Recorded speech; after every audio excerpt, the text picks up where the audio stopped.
Ladies and gentlemen, it's Spoilerin time, which means all that work we do in our other show, Cordkillers, to figure out how to watch this stuff pays off because we've watched it.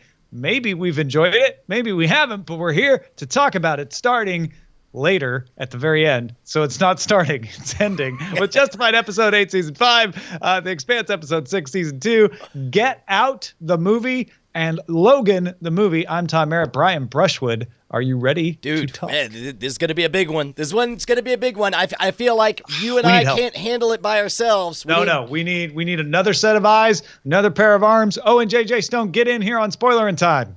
I'm not saying there's a deer in Get Out, but I say there might be a deer in Get Out. I'm not saying that there was a deer. I'm not saying that there was. Oh, wait, we can spoil. There was definitely a deer. Oh, there was a deer. We'll wait till we get to the Get Out part to tell you what happens to the deer. But yeah, there definitely was a deer. Spoiler, the deer gets hit. Let's check Spoiler, out the Brian movie won draft. the movie draft.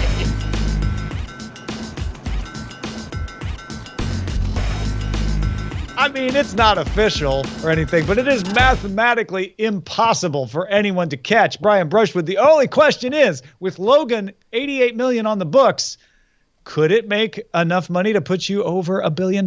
I am hoping to be the first ever winter movie draft $1 billion baby. Which might, to be honest, I don't know that that's likely, but Justin and I had a side bet going on. He was still convinced that it was going to make less than $169 million. And I would say after this opening, hey, it's not a question of if, it's a matter of when. And dude, I called it. Called that shot. It's a human drama that is breaking out of the typical superhero bubble. So you need what is it really just 130 more million? No. So you need it to get 210 to get to $1 billion. Yes. And that's between John Wick and Logan and whatever. And for the movie draft purposes, that has to happen by March 31st. Correct. So it's a tiny bit of a difficulty multiplier, but not much. We'll see, but now it's time to turn our attention to, do we have a slate all figured out for the summer movie draft? I don't know if the slate's finalized. I know there's a proposed one kicking around in Discord, but yeah, a week from tomorrow, we'll be doing the summer movie draft. Yeah. Hot on the heels. 2 weeks from tomorrow. Two weeks, like I said, 2 weeks from tomorrow. March we'll be 21st. March 21. The summer movie draft. That will be on my calendar correctly as March 21st now. All right. Let's talk about some movies. Starting with Logan. Oh, my God. Logan, which we've all seen now. And I've talked about a little bit on Cordkillers before. And the one big question that people kept asking me that I couldn't answer because I never played the game was, is this Last of Us the movie? Brian, is this Last of Us the movie? Yes. It's the closest we're ever going to get, and it has obviated the need to ever have a Last of Us movie because it will be trying to, like, I mean, you know, we can have a Last of Us movie, but it'll be pretty much this movie, right? I have to imagine that in some creepy corner of the internet, a Legion of Doom got together and they conspired to make a movie exactly for me. They're like, we want it to be about somebody who's had lots of adventures on the road for a very long time, who finds out that he's a father and grapples with what that means, flirts with alcohol dependency and has fleeting thoughts of suicide, but then does the right thing as he takes care of his aging parent figure. and it's like, oh, Jesus, There's man. even spikes. Yeah, there is. There's spikes in there too.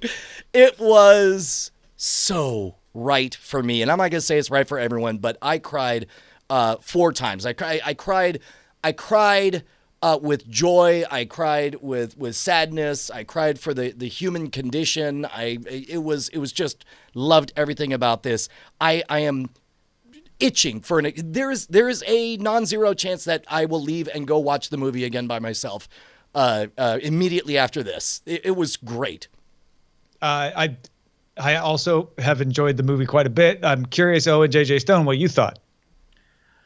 Whenever I listen to Brian talk like that, it makes me dislike the movie just a little bit more. First of all, let me start with my daughter's reaction to the movie because, again, I judge everything on children. I said, how'd you like this movie? She said, Dad, this was a great movie, but it wasn't Deadpool. Like, this is great, but Deadpool is like still better than this, and it's my favorite. I asked why, and she said because Deadpool didn't make me want to put an adamantium bullet in my brain, which I fully understand. The problem with Logan is there's so much of it that's a little bit depressing. And yes, it's cool. I still need a Last of Us movie because last time I checked, Last of Us weren't bulletproof. They actually had to survive. And my favorite part in the game was when he gets caught in the foot trap, swinging upside down and shooting the dudes off of the girl, trying to save him, cut him down. That's real drama. This was like, hey, I've got these. You don't. You're beat. Hey, I can go through these tremors. Everybody else can't. Oh, let's talk about that real quick. The tremor scenes where he was having his seizures, that was the first time in a comic book movie that I felt tension that they were trying to project in the movie. That vibration, how everyone else was paralyzed and suffering, and Wolverine and X-23, Laura could just kind of like slowly push through it. I felt that. It hurt me that the scene in the hotel went on for so long. I'm like, bro, get in there and turn this off. Like that's a really good point because they made it actually unpleasant to be there watching it, and they made it tedious. I'm getting goosebumps thinking about it, dude. They made it tedious and unpleasant as you had to watch him slowly murder all these people frozen in space, where it's like, okay, now I'm just going to murder this guy. Now let me murder this guy, and we're, one more to murder. Okay, we're good. That was extraordinary. That whole scene was amazing. Again, that was the first time I actually felt it's something that you normally feel in a thriller or a horror movie where you feel like, oh, come on, don't die or live. Like this was like, you've got to turn him off. He needs this medicine. I cannot live in this moment any longer. So that part was great. I love the movie. A cool road trip where, again, when you're a super immortal and you're Wolverine and you pretty much know that you can just do anything, it was cool badassery and merging together. As deep as you saw it, I mean, it's Logan. He always does the right thing. It wasn't even like he wasn't going to do it. I didn't have any question. If this might have been the first movie that I didn't know anything about Wolverine, you might look at it and say, wow, I could feel him wanting to do the right thing. But it's Logan. He's always an ass, and then he goes and does what he's supposed to do. So, again, love the movie. And when you kept talking about buzz, I didn't think it had the buzz that Deadpool had because Ryan Reynolds just did such a great job of being in every orifice of comedy and skits and side. He was just making all kinds of things before the movie came out. Yeah. This was like commercial.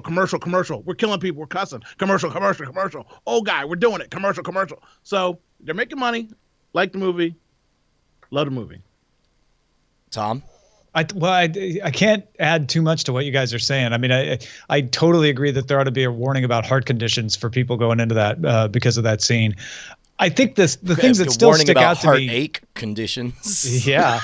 I think the things that still stick out to me are that I have not seen a good superhero movie deal with Alzheimer's before, right? Like that blew me away. And I had a grandmother who had Alzheimer's, so maybe I'm, closer to that particular issue. But having Professor X be the aging elder who you're never quite sure from one moment or another, is he acting or is he really losing it? Has he been connected? And all of the problems that causes. I love that Owen's totally right. You know what Logan's going to do, and he's got adamantium claws, so of course he's going to defeat everybody except a mirror of himself, which we get. But he isn't as strong. It takes him longer to heal, and that sort of revelation of aging even happening to someone like Logan, I thought both of those things were really powerful. Yeah, dude. There's so many favorite things that I've not seen before, or that we haven't seen in this very strange long trip that we've taken. One of which is watching. I'm just gonna call him Picard. Professor X make the wrong ass decision and insist on staying there when it's a bad idea, and it leads to his death. And that was. I don't know. It was delightful and wonderful. But was it a wrong decision, Or did he realize too that he was at the end of his rope and that he wouldn't be able to finally make the trip? And he wanted to have one last meal with a family and spend one night in a bed because dang it, I'm 96 years old and that chick's only 11. And fuck if I'm not tired. I think he might have saw him coming. He could tell. He was like, look, he was the comic relief for the movie, which was one of the better things when you brought that up, Tom. It struck that in my mind because he was just like, when he told him to take his pills, he's like, again, he was so in and out of it, but you feel like he was just being a smartass, like, you know what, I'm just done. I want to do what I want to do. I'm out here dying. I'm killing people in my bed, but I just, and I felt like the whole time that whole boat trip was like he was going to kill him on the boat anyway. Because what are you going to do? This dude might destroy the planet. And sure enough that they didn't take his girlfriend out when she was the Phoenix about to destroy the planet. So I feel like he was about to take him out on that boat, stab him, and then blow his own brains out. That's what I thought the boat trip was, just so they could ride off into the sunset. Metaphors. I did like the fact that they let us. The magic trick worked on the adamantium bullet. Is that bullet only existed for one purpose in my mind, and then for it to find new life, ironically, to kill him just in a different body was a good twist, a good surprise. And see, this is the thing about comic books that I accept and I hate. Logan lost his memory because dude's dad put 2 hot adamantium bullets in his brain, but he lived. But this fool gets 1 adamantium bullet in his brain and it's toasties.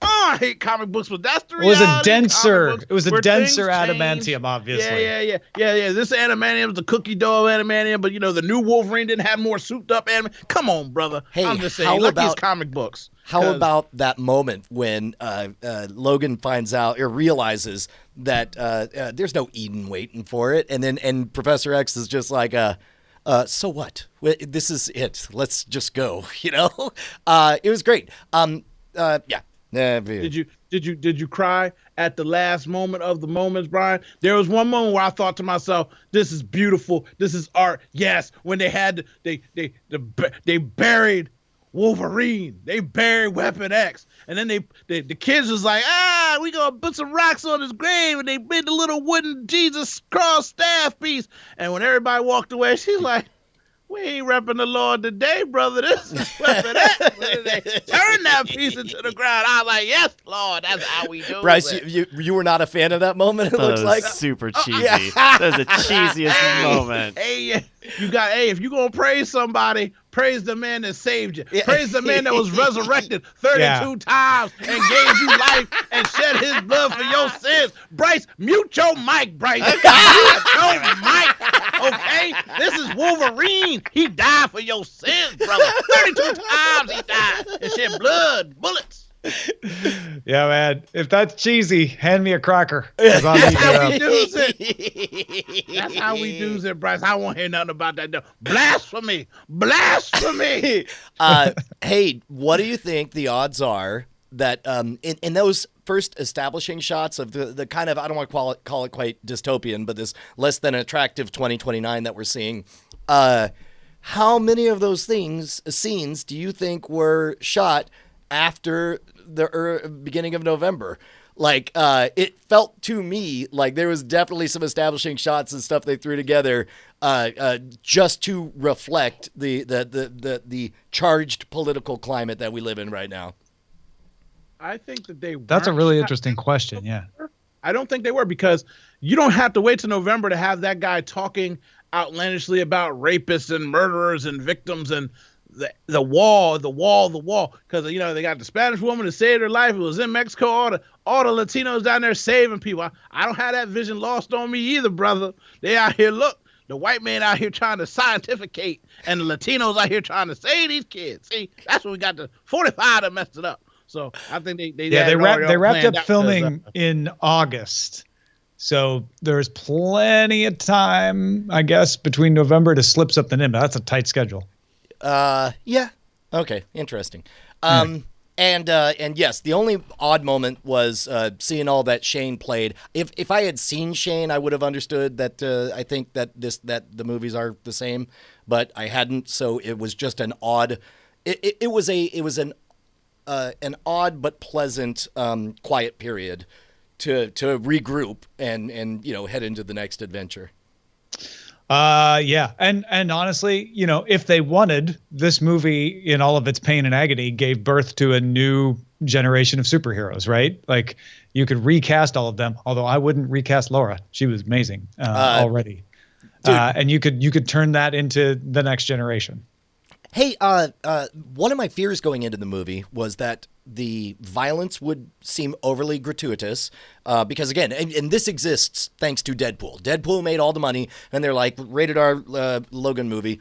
And I was afraid, like, now you're just going to add killing just for killing's sake and F words for the sake of, reveling in the rated R-ness. But I don't see how this movie could have been possibly as good at PG-13. I think that was one of the best things and the right decision to make.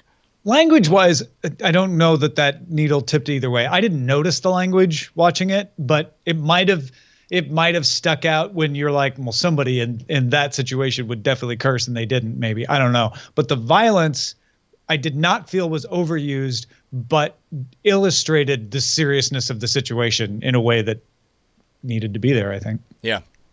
The wording wouldn't have made a difference if they didn't curse as much because, again, Logan's the only one that even let say the fuck in any of the Marvel universe. Like, he's the only one that is reserved for, like, we got one Wolverine cameo. Like, let's get it. So it felt right every time he said it. When Professor X said it once or twice, you're like, that's funny. Again, comic relief. But the girl never cursed. She was never outlandish. She didn't speak half the dang on movie. And as far as the violence is concerned, again, this is a dude that was his job. His job was, we're screwed right now. Go do something crazy and get us out of this. Like, that's what he was in the comics. That's what he was in the cartoons. And we finally get to see some blood on his hands. And, everything else is just great. So good. It was just so, like I said, Brian, your soliloquies and your sexification and making everything sound so pretty. It's too much. But you just liked it for straight up the ass kicking. When he was like on his like horse with that juice and he looked at her and she said, "You took all of it, didn't you?" And he's like, "Get behind me." And then he started running, killing dudes, and she jumped off his back. I was like, "Woo, Leah, you're going to have to learn that move, Leah. We got to do that. You're going to have to just run off my back and tumble roll or something. We're going to practice that. We're going to just run up on people like spider monkeys." So, all right. So we're all in agreement on Logan. Let's move on to Get Out, which is a horror movie with a twist that I'll be honest, I saw most of it coming and I didn't care. It was so fun and so well constructed. And as Owen and I were talking about before the show, so full of Easter eggs and homages and shout outs to the genre and elsewhere. Yeah, dude. It was an hour of microaggressions, followed by the sweet release of 20 minutes of watching somebody murder every white person he sees. And the crowd, the best part is when he runs into the mom and then just straight up kills her. There was a pocket in the crowd that started spontaneously applauding, and you could tell that this wasn't a thought of thing. Like they're just so happy, like, good, kill that bitch. And then this wave of laughter as the rest of the whole theater realized we were all on the same wavelength, and it felt really good to watch this guy just do what it takes to get out of there.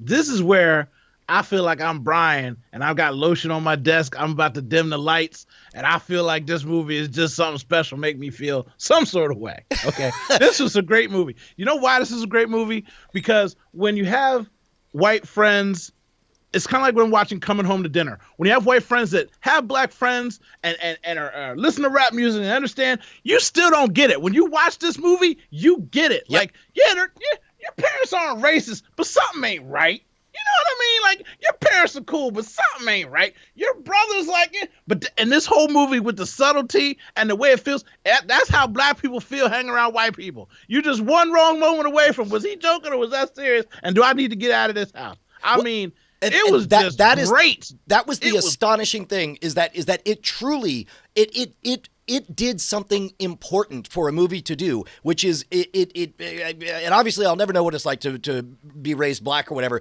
but I felt like I got a peek into that world where it's like, Was that innocuous or is it not? What this elephant in the room situation? It was great and uncomfortable, and I loved it. And it had all the racism in it. There was the assumed, like, your parents know I'm black. There was the cop pulling you over and asking for the license and like, look, just don't cause trouble, right? And then there's the white knight literally standing up for him saying he doesn't need his license. Like, it had all the brands all the way through. And watching it, the first thing I said after my wife and I got out of the theater, and if you don't know, my wife's Filipino and dark brown in skin color, I got out and I said, that's what you felt like the first time we went to Greenville, Illinois, isn't it? And she just nodded and said, yep. Wow. Again, like I said, like every black person, no, I mainly exclusively date white women.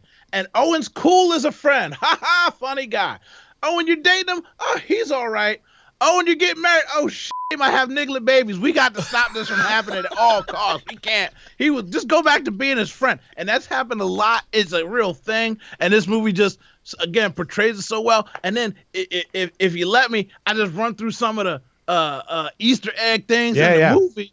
Okay, so Brian, did you notice when he was ripping his claws at the thing to get the cotton out? Yeah. Black man, cotton, getting his freedom from cotton. Oh, jeez. Picking cotton. Listen, Brian, listen. When he hit him over the head with the ball and the brother asked him, do you play ball? Are you a basketball player? He used the ball to get his freedom to jack him over the head because he's a ball player. When he's sitting there saying, do you know anything? He's like, I know jujitsu. Well, jujitsu sucks. Well, he's like, well, it's a real thing about mental. You know, you got to think 3 times ahead. When he's trying to get out of the house, dude kept kicking the door. He had to pause, let him rock, let him roll, stab his leg, and then kill him. Brian, there's so much deeper to it. The deer that died, he's the only one to show compassion. White girl didn't. Then she told the cop, don't ask for his ID because she don't want a paper trail. Didn't go check on the deer because she don't care. Then he uses the deer, which is a symbolization of his mother getting a hit and run, to kill the dude with the deer to get his freedom. Oh, mine is a terrible thing, the way something they used to tell black people all the time with college and the Negro college fund. It's so deep, Brian. There's so much stuff. The Fruit Loops. The girl ate Fruit Loops in a bowl and had milk she was sipping out of a cup because you got to keep your colors separated. You can't have colors mixing with the whites. You got to sip it separate.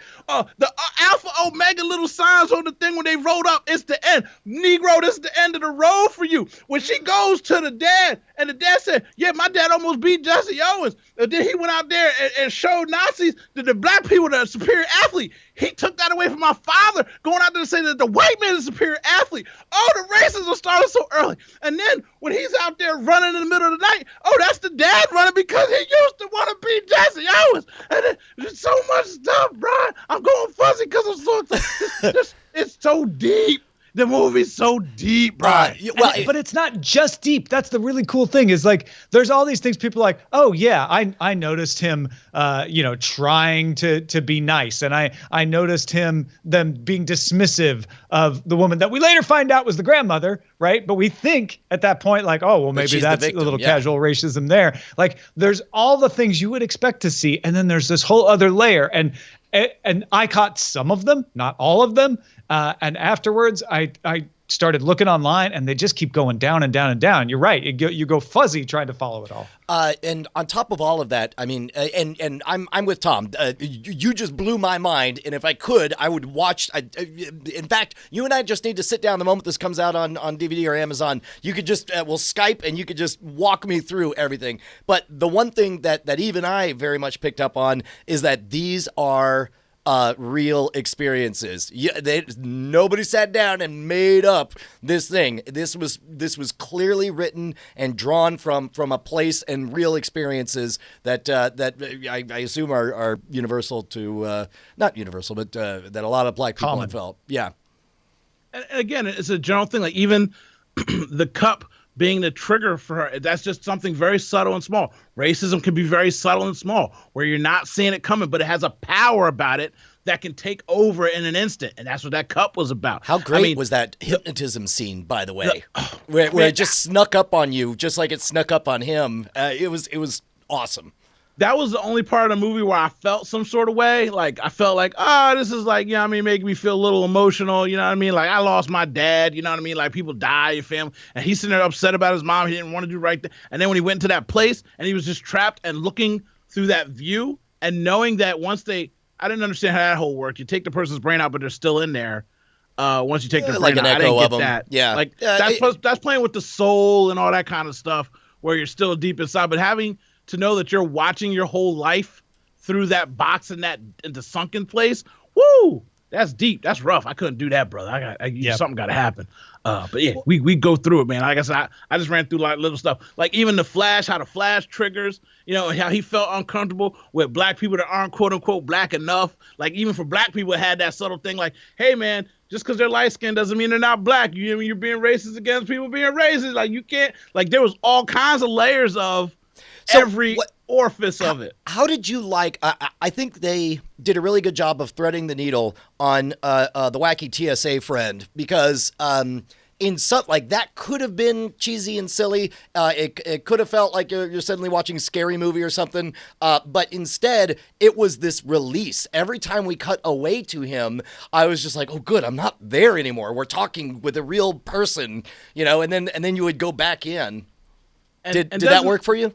The question is, doesn't that work for you? And what you just said it did, because technically I'm that friend to you. Yes. Where I can make jokes like, yo, white people are crazy. And you're like, yeah, white people are crazy. Like, so if I'm telling you, like, I'm that dude, you can't trust these people. You can't trust them. Like, I love y'all, but sometimes stuff gets crazy. Like, you know what I mean? Like if I was in your house and I saw something like run by the door, I'm gonna go sleep in the car. And my car might be parked down the street for the night. I'm not staying in the house where weird stuff goes down. And that's a real thing that black people do. That's why we don't like go in hard situations. We don't go into scary stuff. Like it's a universal thing that happens. I heard police and cops outside. Neighbor's house across the street. 4 black guys sit on the couch playing video games. 1 white friend. My friend gets up, goes to the door. We look at him and say, "What are you doing?" He's like, "Oh, you don't hear all the sirens and stuff out there?" And we're like, "Yeah, they're not in my yard. They're not knocking on the door. So what are you going to do?" He's like, "I just want to see what's going on." Everybody's like, "No, sit down." He's like, "Well, can I look out the window?" And we're like, "No." And he's like, "What do you mean?" I was like, "People get shot looking out their windows and going out their front door and being nosy. We don't do that." He's like, "I really just want to see what's going on." So we let him go upstairs into the top corner of the house and peek through the curtain. I went and stood there behind him to make sure he didn't open the curtain fully. Like he had to peek because he just had to know. We don't care. Black people like, look, we ain't got nothing to do with nothing. That's why they be on TV talking about, I didn't know he was like that, because we don't know nothing. Ain't nobody snitching. We ain't looking.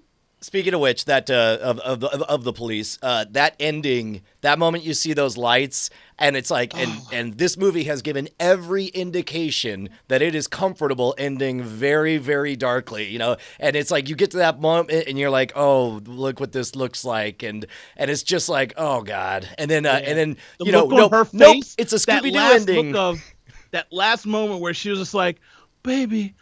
I'm just, and he just starts choking her, and then she starts smiling because she's like, whatever, he's going to kill me anyway. I'm going to enjoy this moment. And then the cop rolls up, and she's just like happy as could be. And then it's the mother TSA. So, and by the way, I thought it was... it has to be an intentional thing that he's TSA, because TSA has a reputation, not to get political, but as being a largely impotent bureaucratic institution, and instead to make them ultimately the heroes, the true heroes of the movie, I thought was an interesting twist. Didn't Key and Peele have a pretty damning TSA sketch? Oh, I'm sure. But and because Jordan Peele in an interview sort of indicated I wanted the TSA people to start, thinking of me nicely. So I made a TSA. There was kind of a big backlash about that. I know exactly what you're talking about. That was a hashtag on Twitter, and he was like, "Look, Joe," he's like, "I make fun of everybody." He was really upset that so many people were upset about that skit. So you're right about that, Tom. I didn't think about that. That's great. And then at the end too, where she's out here selecting her NCAA prospects. My favorite moment. Jordan Peele's tweet says, "In all seriousness, I've never made it through a TSA security checkpoint faster." He is the new hero. Apparently, it totally works. Changed. Shazam! There was that Kellyanne Conway on the couch thing. Mm-hmm. When she was on her phone, apparently taking the pictures. My favorite meme is somebody put up there. They're like searching NCAA prospects, and she's in a room full of black guys on the couch on her knees on her phone. I cried. I thought that was so funny. So the other thing about Get Out that I love is that with all of this subtext, it never feels heavy-handed. It never feels like it's trying to put it in your face. If you just watch it as a horror movie with an interesting twist, it plays that way. Like, it is just a good horror movie on top of it all. Yeah. And that's the thing that's weird to me, too. I mean, I don't even think of it as a horror. I think of it as a comedic thriller. Mm-hmm. Because as far as horror is concerned, there's not a lot of blood and gore per se until the end. And even then, it's not gratuitous like how horror movies are. And it's just, there's so much tension.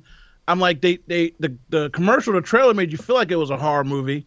But then when you watch it, it's literally a comedic thriller, because even without TSA dude jumping in every once in a while, there's certain moments where you're just laughing like this is funny. Like, this is really weird. The moment he comes to in that parlor game room, and just every camera shot, everywhere he looks, it's just the whitest people games possible. You know, it's whiteness made manifest in reality. And that's what I was saying is deep about him using that ball to bust his head over his head. You know, brothers play ball, and what ball did the brother hit him with? A bocce ball. That's the whitest ball sport available on earth. You hit him with a bocce ball. Like, you know, I got to get my freedom. It was just great. I love the flash thing, how it triggered them out of their place. Again, to me, this is like one of the best movies I've seen in a long time. Even though, as you said, Tom, I did see it coming, but it's just like, you didn't even care, because you're like, man, this is just it's just a good movie, and it's a good personal movie. You can see in the side of other people. You know, you get a little comedy in there. There's enough interest in. Oh, and what about when they were selling people, like the auction, the bingo, the slavery, the sale of black man? That's before that was before we really had the full context, right? That was just at the time, like, what is happening here? Because when I was seeing it, I was like, okay, is the whole town hypnotized? What is this ritual they're doing? And then it's only after you realize that they're cutting out brains and swapping them that you're like, oh wait, that was an auction. Got it. Yeah. When did you figure that out, Tom? That it was a brain? About the brain stuff, I didn't figure it out until later. At that point, I just thought it was the hypnosis thing. Yeah. I figured it out when he went outside to talk to the axe dude, and he was saying, oh, I was just out for my exercise. And I was thinking to myself, that's the grandpa. The way he was talking was, she's a fine lady, ain't she? She's a good woman. She's something special. Like, he was talking to that old country tone that no 30 or 20-year-old black man would speak like, even in the country. And then when he was running, the angle that he cut, I'm thinking, oh, that's Jesse Owens' dude. Yeah. That's grandpa. Like, he cut and he's running his track circle, because as soon as he said he's going out for his exercise, I'm like, he's in his brain. So, damn, that was good. Yeah. That's good insight. All right. Well, if we're done with Get Out, then I hate to say it, but yeah, exactly. We're going to move on to The Expanse and Justified, which Owen hasn't watched. But Owen, thank you so much for hanging out with us, man. It was awesome. Man, I got to come back and visit y'all again sometime. I missed y'all. I missed the show. We miss you too, man. The chat room left us here spoiling. And I'm about to go ahead and get out. Bryce, don't you ever talk about the Wolverine like that, the man that died for your sins and came back to life. All right. For you, Bryce. Okay.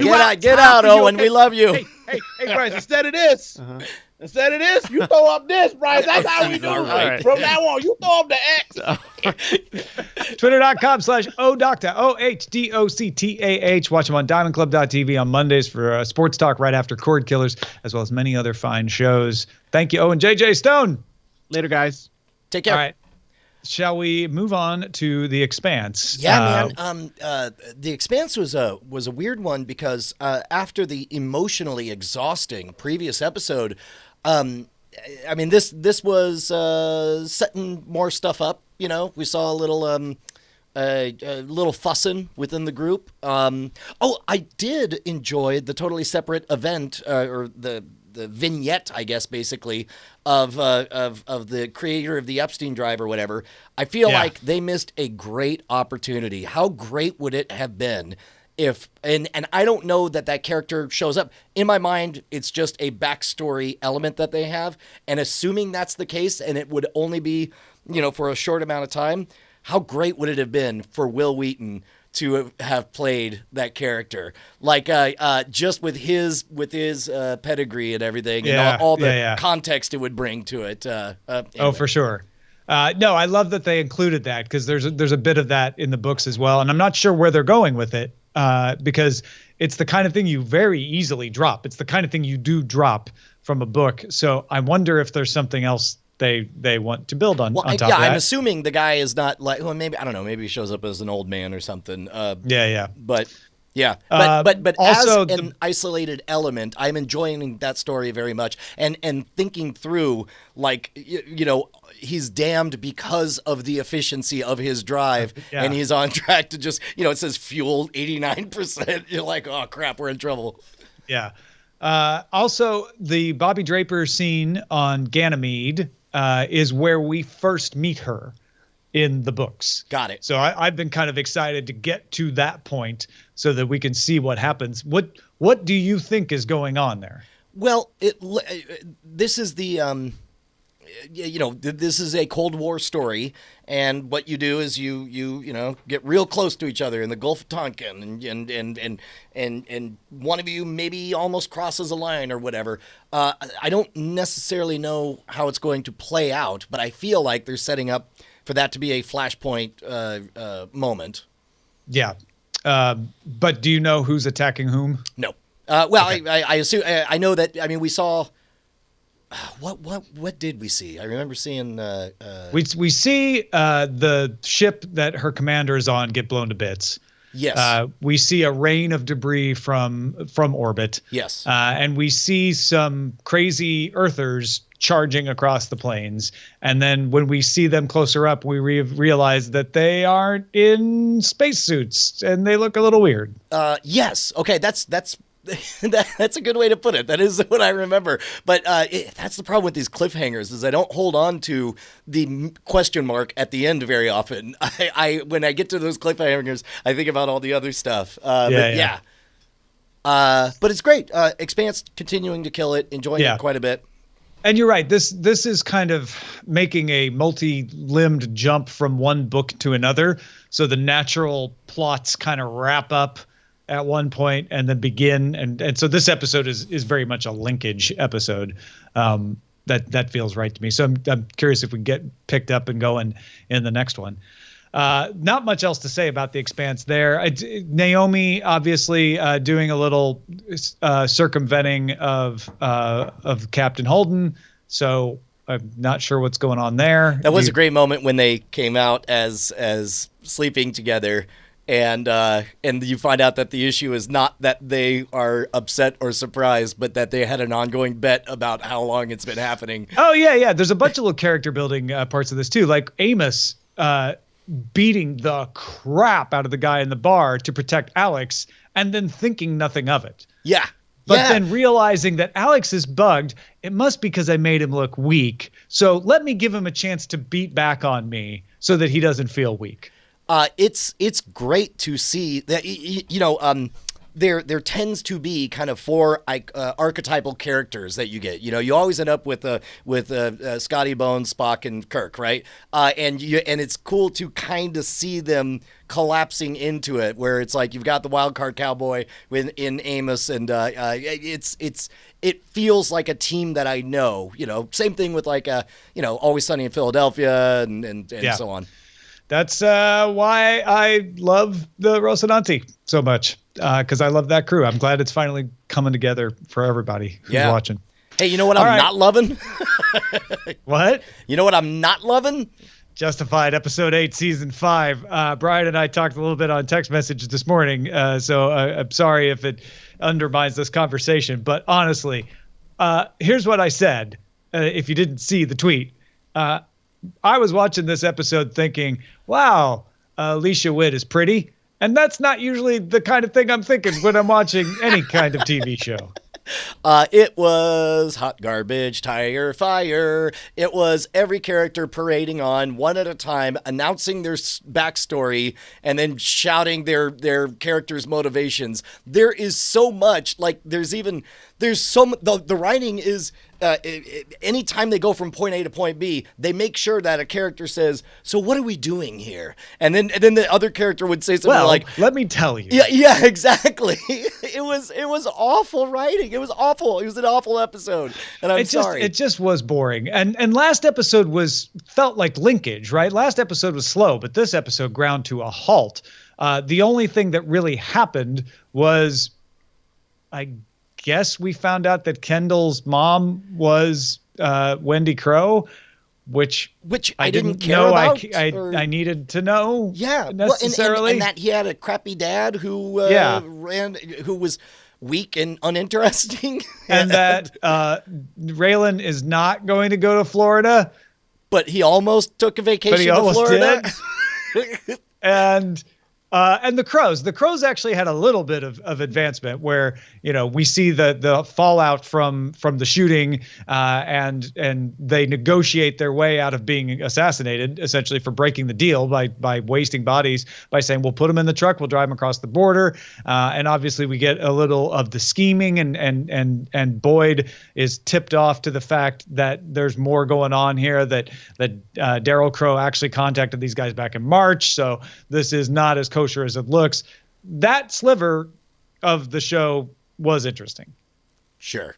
It was a few fleeting seconds of joy in what otherwise was just a miserably poorly executed program. The only other thing I'm taking, and it's not just out of this episode, it's out of the last 3 episodes that I've been talking about how bugged I am with, like, this isn't the Raylan I expected.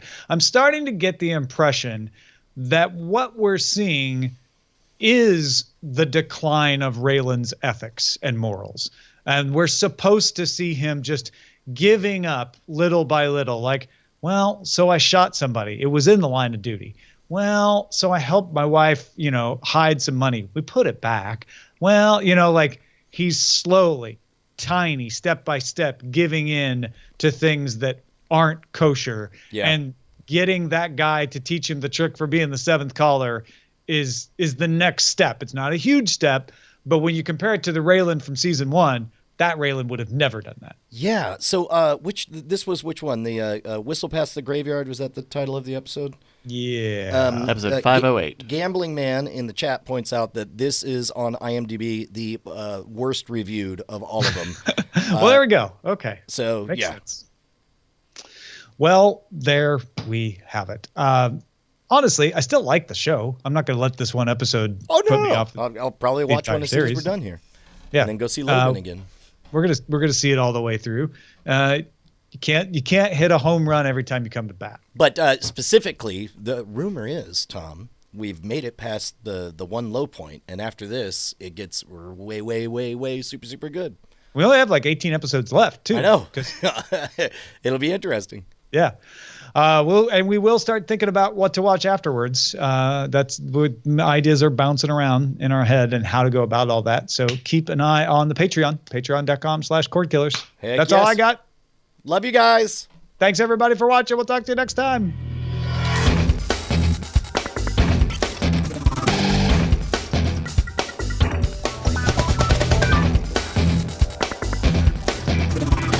Diamond Club hopes you have enjoyed this program.